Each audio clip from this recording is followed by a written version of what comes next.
Estamos con el tema de la definición filosófica del ser accidental. El tema es sumamente delicado, engorroso y de alguna forma sumamente iluminador para lo que se llama el tema filosófico dentro del realismo, el manejo del lenguaje filosófico de frente a lo que se llama el realismo y de frente a cualquier filosofía que de alguna forma se autoproclame el conocimiento filosófico, ¿no? Enfrentarse con el tema del ser. El ser, la metafísica privilegia el concepto de ser tanto como esencia como existencia, que en Aristóteles es materia y forma, y estos criterios son los que siempre están presentes. Y entonces estamos viendo que en la definición del accidente, Aristóteles convoca lo que se llama la sustancia como lo que aporta la existencia. Y las esencias segundas porque no son sustantivas sino accidentales, las esencias segundas como aportadoras de la identidad. Son formas de segundo nivel, porque la esencia primera es una forma de primer nivel. Es la esencia sustantiva. Mientras que los accidentes, las modificaciones son formas de segundo nivel. Son esencias relativas, esencias, la absoluta sería la sustantiva, la sustancial, y las accidentales no son sustanciales, le dijimos sustantivadas, ¿no? Implican la sustancia, pero no son sustancia. Entonces, decíamos también que para definir el ser segundo, que de alguna forma creo que ya los estamos identificando, es aquel que involucra la sustancia, el ser segundo, el profesor en Martín, filósofo en Sócrates, seminarista en Carlos.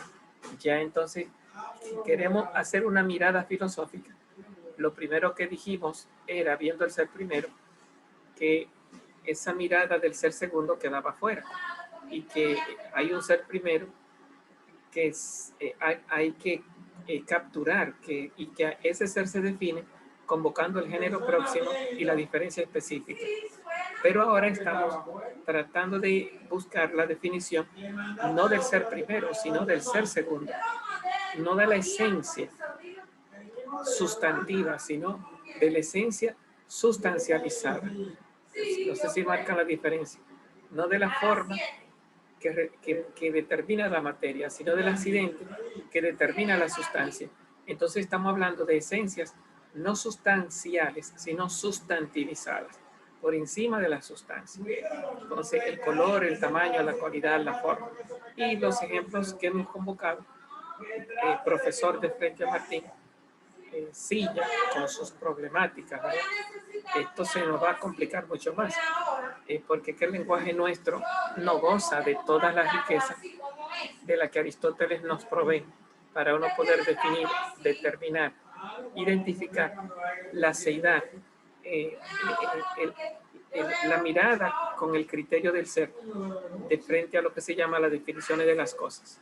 Bueno, bien, entonces estábamos sumergidos en la pregunta sobre Aristóteles la definición de la cualidad, ¿no? Aunque eso suena todavía muy platónico, del ser cualificado. De todas formas, habrá que saber navegar también en esa nomenclatura, porque es en la que nos movemos. Otra pregunta que tendremos que hacernos al final es, ¿qué diferencia existe entonces entre una definición científica o no filosófica? Porque las definiciones que manejamos hoy, que son científicas, incluso cotidianas, digo cotidiana de nivel cotidiano, que no implican el método científico o de nivel científico. ¿Qué diferencia hay entre una definición no filosófica de nivel cotidiano y científico de frente a las definiciones filosóficas? Porque parece que el arrastre por el que nos va llevando Aristóteles parecería, digo parecería, no quiero decir es así, porque realmente no estamos haciendo filosofía cuando estamos ciencia. Parecería que nos está llevando a las definiciones cotidianas y a las definiciones científicas. Vamos allá. Entonces, el ejemplo que estaba manejando, ¿cuál era el ejemplo que estaba manejando?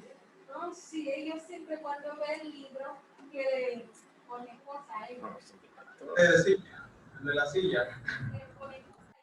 Sí, un ejemplo un poco complicado, ¿verdad? Aquí el ejemplo de la silla.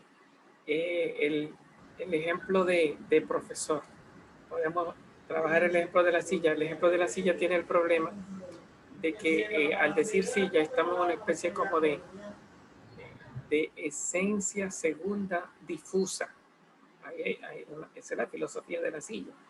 Una esencia porque es una identidad.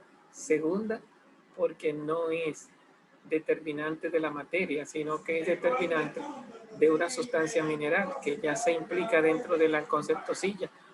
Difusa, porque no hay claridad de que si la silla es lo que sirve para sentarse o lo que está o es una forma arquitectónica con disposiciones de sentadera o con 4 patas o 2 patas, o sea, es difusa porque el hombre no logra establecer entre las diversas definiciones una que me cierre el concepto silla, sino que el concepto silla puede ser un juguete, puede ser una piedra en la que tú te puedas sentar, o puede ser una madera convertida en 4 patas o en 2 o en una pata, siempre y cuando sirva para sentarte.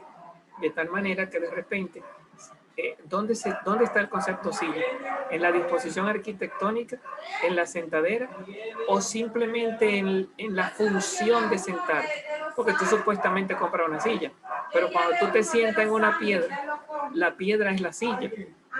La piedra es tu silla. Entonces, si la piedra es tu silla, la silla no está en la forma arquitectónica, sino en la función que realiza.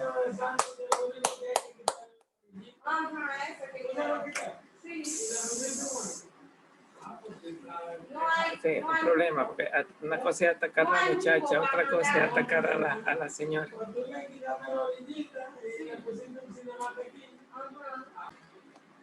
Bien, entonces, decíamos que el concepto silla puede iluminar, pero también, si uno se va a profundizarlo, al final no podemos capturar de una forma cerrada la forma de lo que es la silla, sino por eso decimos que difuso, porque la humanidad no guarda un concepto y pertenecería a aquellos de lo que se llama que hay que buscarle definición. En la metodología de la ciencia se habla, cuando tú haces una tesis, cuando los universitarios hacen una tesis, si por ejemplo uno de ellos cogiera el término silla, existen metodologías lo que se llama definición conceptual de la variable.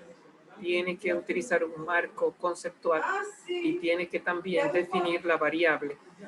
Si utiliza la palabra silla como el tema de su tesis, se le llama a hacer una definición conceptual que ponga en claro qué autores está trabajando y cómo esos autores manejan la palabra silla. Y una vez definida y de alguna forma esclarecida qué es lo que le está manejando, pues puede hacer su tesis. De tal manera que se sale de esa indeterminación o de esa confusión que tiene ese concepto. Y nosotros manejamos muchos conceptos que son así. La palabra silla, mesa, especialmente cuando no son de seres minerales o de seres sustantivos, en el mundo de los seres artificiales, que es un abanico, que es un televisor, que es una silla. Cuando tú tratas de precisar, te encuentras con que es filosóficamente hablando difuso. De todas formas, es otro tema al que yo no creo que tengamos tiempo de enfrentar la filosofía del lenguaje a la luz del realismo. Yo leí un libro de EUNSA. EUNSA es la Universidad de España, Navarra, creo que se llama la sección, la parte de España donde está EUNSA, que produce los libros tomistas y los libros de Aristóteles de base tomista. Y yo, ahí es donde está la fuente, ¿verdad? Así como en Oxford se ha especializado en filosofía del lenguaje, en EUNSA se ha especializado en tomismo. Allá fue donde el padre Jesús Hernández me hizo como entroncar, yo que quería como beber, entender, entonces me hizo entroncar con los libros de la biblioteca de esta universidad. No es que he leído mucho, pero el hecho es que cuando uno lee poco y suficiente, como cuando viene a ver, te capacita para leer mucho. Bueno, a lo que voy.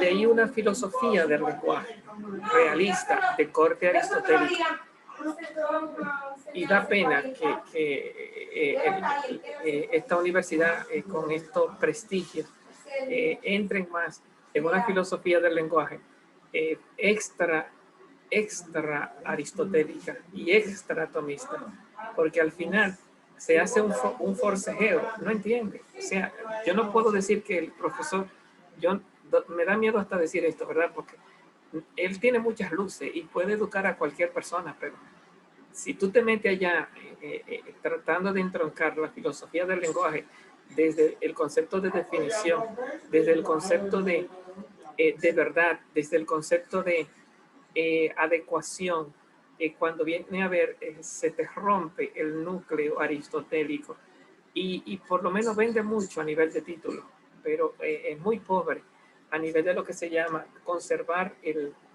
legado, ¿verdad? El legado aristotélico tomista, que de alguna forma requiere que una universidad esté a su servicio. Recuerden también que fue una encíclica papal la que rescató esa filosofía aborrecida por la humanidad y nació lo que se llamó el concepto de filosofía cristiana. En el 1948, el Papa Pío XI, no, antes, el de la primera encíclica social de la Iglesia, Pío no, León XIII, gracias. León XIII escribió una encíclica, no recuerdo cómo se llama la encíclica, pero tenía que ver con lo que se llama el tomismo, ¿no? Como el rescate del tomismo. Entonces, con esa encíclica nació un movimiento en la iglesia que se llamó filosofía cristiana. Ahí apareció en Francia, aparece Etienne Gilson con un grupo de pensadores, donde produjeron libros tomistas de muy alta estima. Aparece también, ¿cómo se llama este? El humanismo. Dime, Emiliano, ¿qué me quieres decir? Jacques Maritain, uno de los más grandes. Maritain es uno de los hijos de este movimiento. Gracias.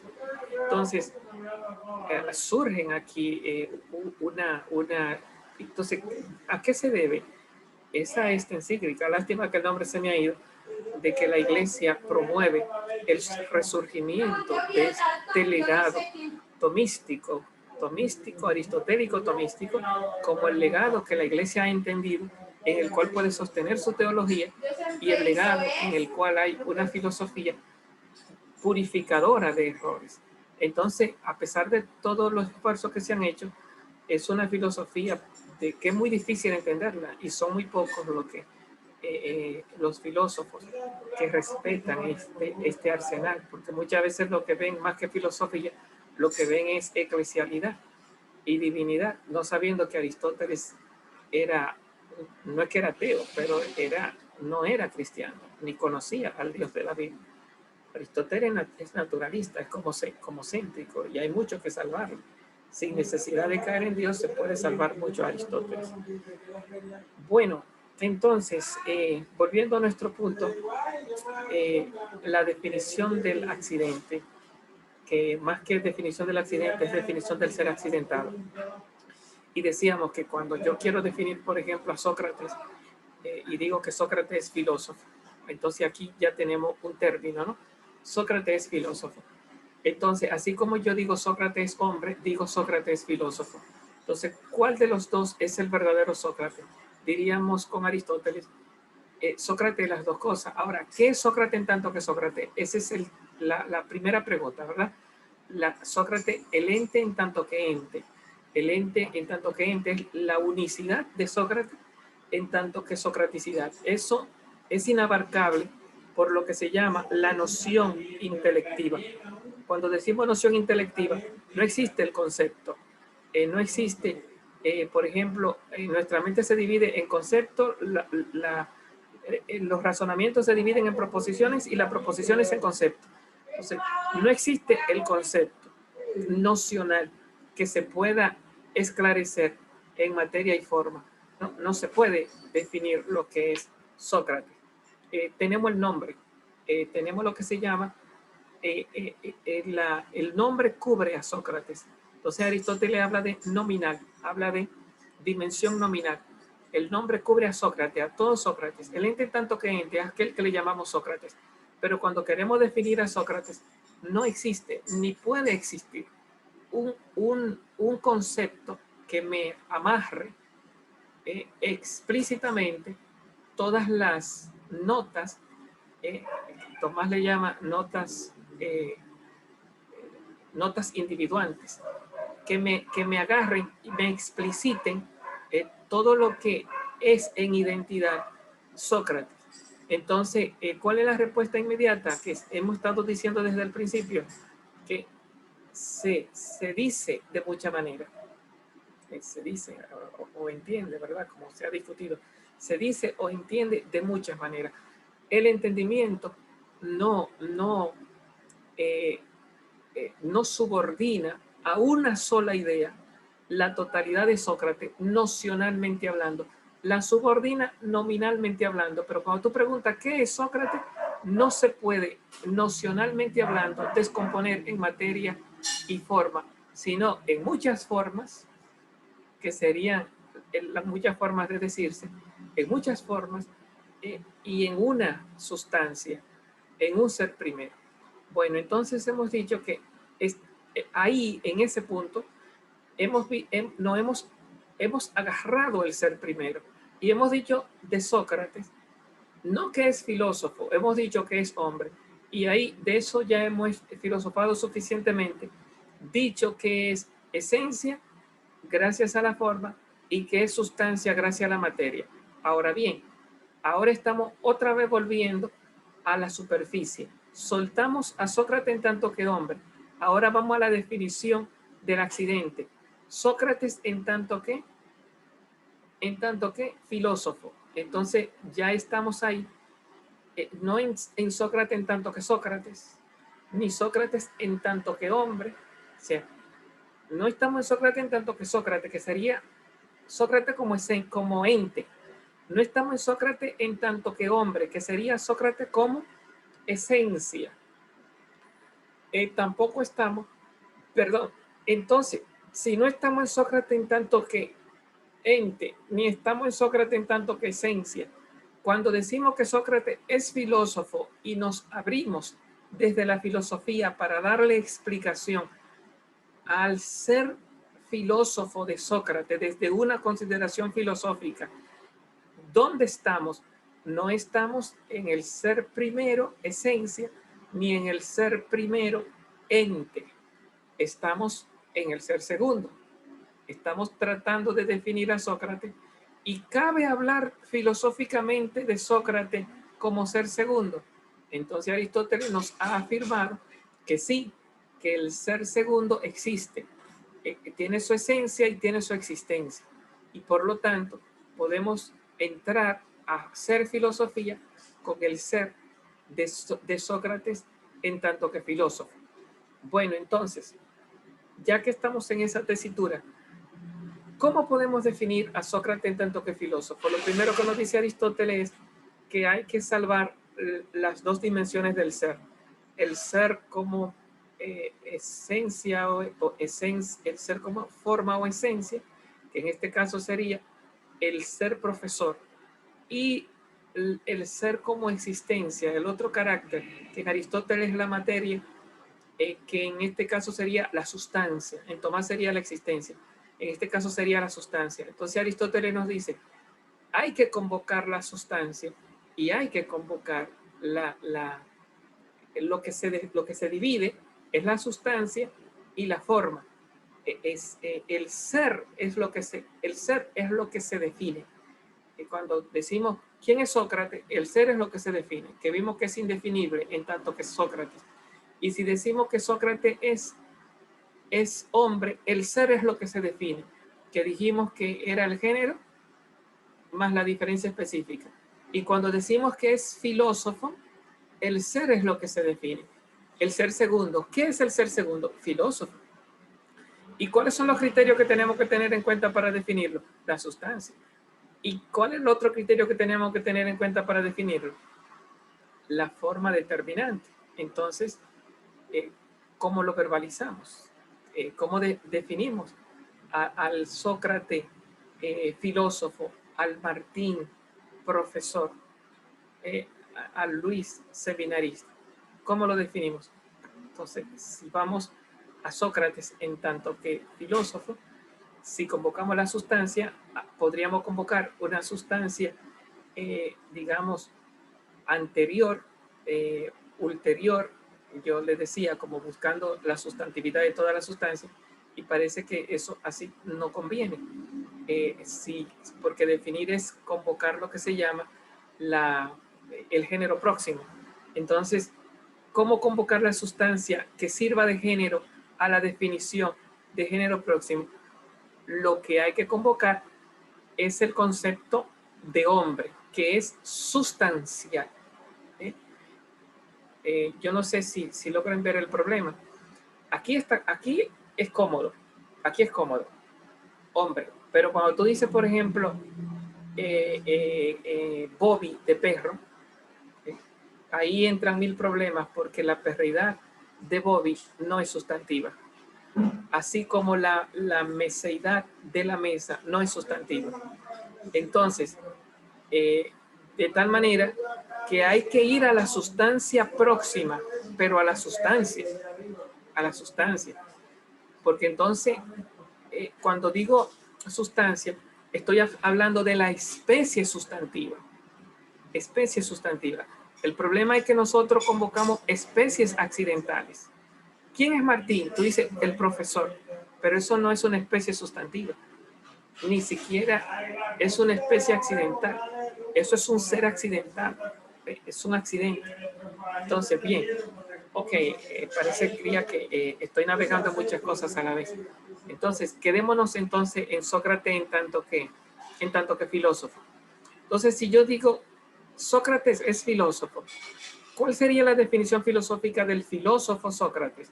Bueno, la sustancia que recibe la determinación y que le da existencia a la forma filosófica que hay en Sócrates, la sustancia es hombre, no es Sócrates, es hombre. ¿Por qué? Porque Sócrates no es sustancia. Sócrates es el individuo entitativo. Sócrates es sustancia primera, pero no es la sustancia lógica que tú tienes que pensar para definir. La sustancia lógica por la cual tú puedes definir o convocar que haga la vez de género en tu mente, no es Sócrates, es hombre. Hombre es la sustancia de Sócrates. ¿Y cuál es la forma determinante dentro de las 9 categorías cuando yo digo filósofo de Sócrates? Bueno, entraría en el género de la cualidad. Tal vez sea forzado decir que filósofo significa hombre cualificado. Lo más acertado sea decir hombre que da clase, con peligro de caer en las definiciones científicas y cotidianas de hoy día. Lo más acertado sería decir hombre, que es la sustancia. Recuerden que esto en el caso de hombre, porque en el caso de silla, de perro, de vaca, se nos rompe toda esta teoría. Es cómoda en el caso de hombre. Entonces, sí, hombre. Entonces decimos, ¿qué es Sócrates? Filósofo. Así como decimos, Sócrates es hombre. Ahora no decimos hombre, sino que decimos filósofo. ¿Y qué es filósofo? Convocamos la sustancia y convocamos el determinante de esa sustancia que proporciona la existencia.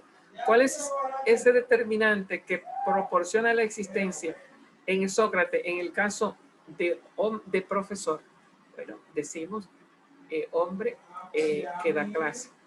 Entonces, lógicamente que ahí de una vez entramos al problema de por lo menos yo, supongo que también ustedes, que fue toda la revisión que hicimos cuando estábamos definiendo el ser primero, que decíamos, ¿y acaso Aristóteles no descartó todo eso como ser y como filosofía? Sí, de frente al ser primero, pero ahora estamos de frente al ser segundo. lo descartó como ser primero, estaba purificando el ser primero. Entonces decíamos que dice de más o dice de menos. Ahora, cuando yo estoy definiendo al filósofo, no al hombre, sino al filósofo, estoy definiendo al ser accidentado, no al ser primero, no estoy definiendo la esencia. Fíjense que aquí hay tres niveles. O defino a Sócrates en tanto que Sócrates, que es definir al ente. Defino a Sócrates en tanto que hombre, que es definir la esencia. O defino a Sócrates en tanto que filósofo, que es definir al ser accidentado, al accidente, implicativo de la sustancia. Entonces, son tres cosas que hay ahí. Cuando yo defino a Sócrates como hombre que sabe filosofía. ¿Cuáles son las tres cosas? Una cosa es la definición de filósofo, otra cosa es la definición de hombre y otra cosa es la definición de saber filosofía. Entonces, filósofo aquí no es saber filosofía. Aquí filósofo es hombre determinado por el saber filosofía. Y el saber filosofía determinante del hombre. Y la unidad de los dos, en tanto que me implica la esencia y la existencia, la sustancia y la forma determinante, la unidad de los dos, filósofo, en este caso. Bueno, por lo menos, yo sé que les resulta un poco engorrosa, por lo menos entender que hay criterios filosóficos y que es tal vez la forma más cómoda y es bueno que lo tengamos por lo menos como un modelo de frente a los problemas en los que vamos a entrar, porque vamos a ver que sosteniéndolo nos va a ayudar a esclarecer los otros problemas. La mano levantada allá atrás. No, nada, bien. Entonces, si decimos, por ejemplo, si le ponemos como objeción a Aristóteles y decimos, pero eso es caer en una definición científica o en una definición cotidiana. Bueno, el problema es que si tú dices, por ejemplo, ¿quién es Sócrates? Y dice, no, Sócrates es profesor de Platón. Fíjate, ahí ya se nos fue, porque ahí ya no estamos convocando la sustancia. La sustancia que estamos convocando es la de Platón, no la de Sócrates. Ya ahí no estamos en el ser accidentado. Ahí lo que estamos viendo es a Platón como alumno, no a Sócrates como profesor. Ya ahí se nos fue la filosofía, lo cual indica que en el lenguaje cotidiano, para tú hablar de filosofía, tiene que convocar la sustancia determinada, porque hay una unidad entre la esencia determinante, entre la forma determinante y la sustancia determinada. Hay una unidad, como dice Aristóteles, no por continuidad, no por un vínculo, sino una unidad en el sentido filosófico. O sea, hay algo que está determinado. Y Sócrates no está determinado está determinado como filósofo y como maestro, pero no está determinado como ¿cómo decirlo? Platón está determinado como alumno. Si yo digo que Sócrates es el maestro de Platón, entonces Sócrates no está determinado ahí, sino que está determinado es Platón. Entonces, ahí es un indicativo de conocimiento de Sócrates, pero no es una definición de que tú me buscas una forma que determina a una sustancia. Tienes que convocarme a Sócrates para definirme a Sócrates, porque al tú decirme la relación de Sócrates con Platón y decirme es el maestro de Platón, la sustancia que tú estás convocando no es la socrática. En ese sentido, se me pierde la definición filosófica del accidente. Para ver definición filosófica del accidente, tiene que haber una unidad en la que tú convoques la sustancia y convoques la forma. Ok, ahora bien, si salimos de Platón y decimos que Sócrates es un filósofo, decimos, bueno, pues ahí parecería ser que al decir que Sócrates es un filósofo, estamos en una definición filosófica. Tampoco, porque no estamos definiendo nada. Así como decimos que Sócrates es un hombre y lo que lo estamos es estableciendo en una especie, la especie de los hombres. Cuando yo digo que Sócrates es filósofo, tampoco estoy definiendo. Lo que lo estoy estableciendo, llamémosle así, en una especie accidental entre el mundo de los profesores. Ok, entonces, ya que lo hemos establecido, así como yo te digo, defíneme hombre, ahora yo te digo, defíneme con respecto a Sócrates, profesor, y te digo hombre que da clase. Bueno, entonces parecería ser que estamos respetando a Aristóteles porque estoy diciendo, ¿qué es un profesor? un hombre que da clase. ¿Y qué es hombre? Sustancia mental. Por lo menos en Aristóteles, hombre es sustancia, de los 4 niveles de sustancia. Y digo, da clase, entonces que forma parte de un hábito o de la acción accidental. Hombre que da clase. Entonces, al decir hombre que da clase, parecería ser que el dar clase es un determinante del hombre en la persona de Sócrates.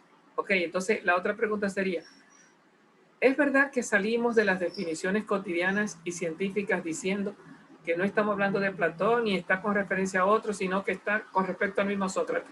Pero tenemos el problema de que cuando tú dices, ¿y quién es Sócrates? Y tú dices, bueno, Sócrates es un profesor. ¿Y qué es un profesor? Un hombre que da clase. Eso está en el lenguaje cotidiano. Entonces viene la otra pregunta. ¿Estamos haciendo filosofía al hablar de esa manera? No, ahí está el juego.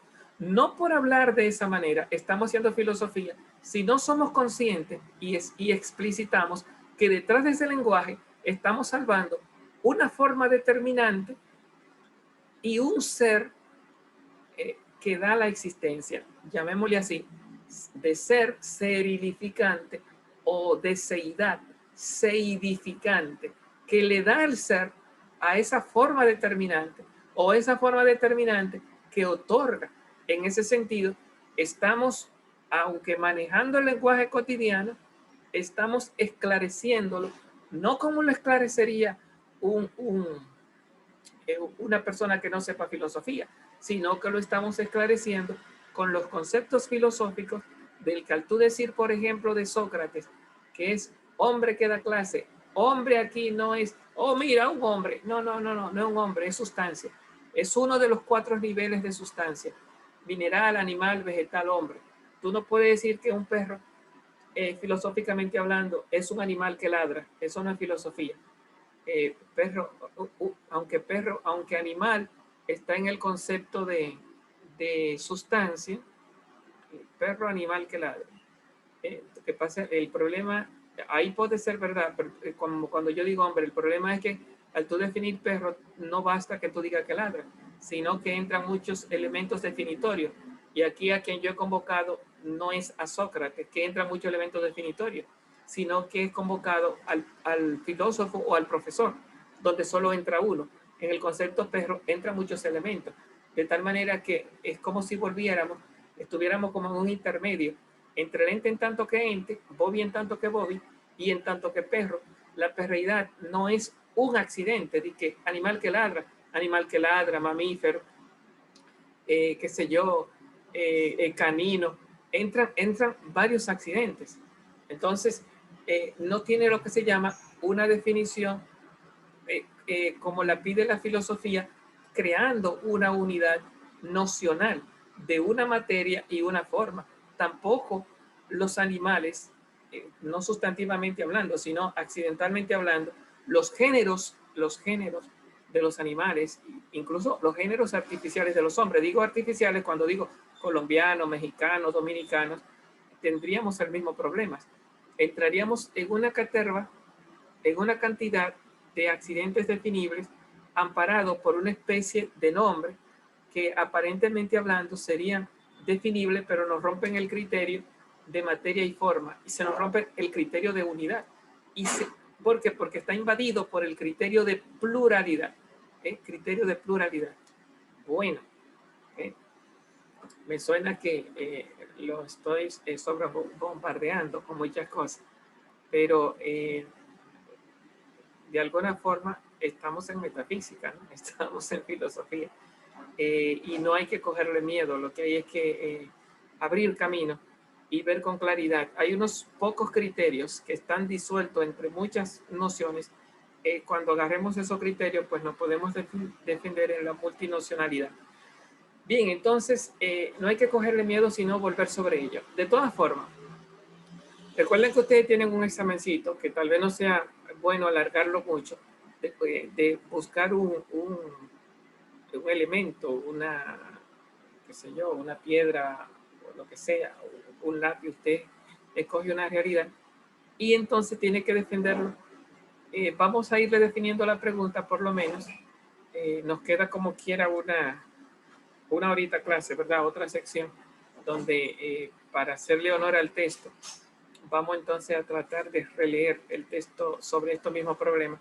Pero vamos entonces en estos 3 minutos que nos quedan, por lo menos a definirle las preguntas que ustedes tienen que defenderme de frente a su prueba para su primer parcial. Usted busca un ser, ¿no? Busca un ser.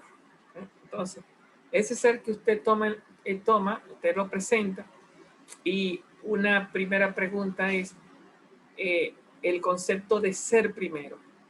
El concepto de ser primero.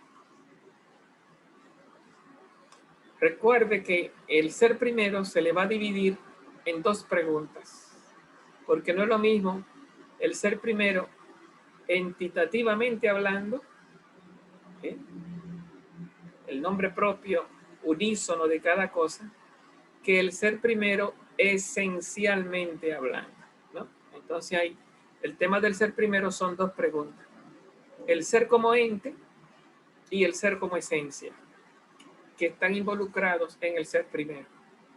¿En qué sentido? Ese ser que usted me trae es un ser primero, entonces tiene que defenderse en el ser primero como ente, el indefinible por la totalidad o diversidad de seres, con lo que se entiende o se dice, y el ser primero como esencia, como esencia, es el ser que sí es definible, que sí se entiende, que sí se conoce, y sin el cual, ¿y por qué es primero? Entonces ahí esa pregunta tienen también que trabajarla, porque si el ser es primero, ¿por qué es primero? ¿Por qué es primero el ente en tanto que ente? ¿Y por qué es primero el ente en tanto que esencia? Es primero porque está de frente a la filosofía, de frente a la metafísica. Es lo primero que aparece de frente al pensador filósofo, es lo que está en la vista. Me pregunto por las cosas, por ella misma. Y es primero en esencia porque sin ese ser desaparecen todos los seres segundos. Es el que fundamenta a todos los demás. Bueno, estoy dando respuesta, pero una cosa es que yo se la diga genéricamente, otra cosa es que usted se le aplica. ¿En qué sentido esta piedra es primera? Tendría que encontrar su esencia y defenderla como primera, y encontrar su entitatividad y defenderla como primera. Bueno, se nos acabó el tiempo, dice que falta menos de 1 minuto para no forzar y que nos cierre. Pues seguimos con esclareciéndoles la pregunta en la próxima entrada dentro de unos 15 minutos. Seguimos.